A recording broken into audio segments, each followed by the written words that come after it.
te chassie de free Krobea Asante Vocational Institute omanfo beka ya na kakra ntem nie na basawse ABC hono a nipa bi SS nioma e wo suku num na de ekoso mpanimfo ebotire ye mu hwehwe mu kire nipa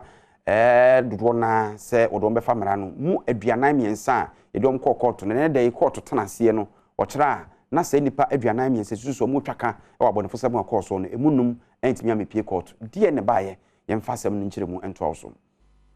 Baya Busumi ene nakakrani ana adisuafo wo Krobea Asante Technical and Vocational Institute ewo afiduase asokore ewo Asante mantam ha ebeto dwase emofra yi aye niamo ho ensem ewo school mu ha enam so maniama hodo pina asese ebeto dwa no bambofo eduomo ho agimu emenam so womo eche mofra mu beye aduasa enkron echire womo san edibi beka ho emekodu aduanan emiensa kwadu ahodo pina anwode ebo mofrey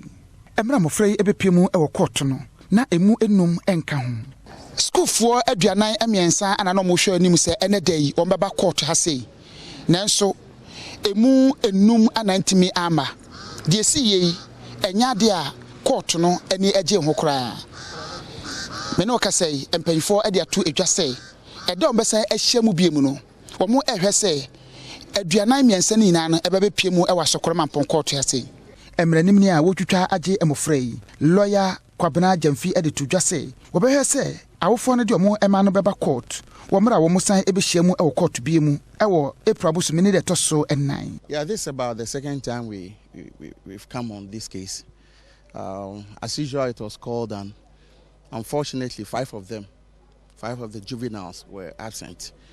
Remember, they were committed to the custody of their parents, and the parents were under obligation to make sure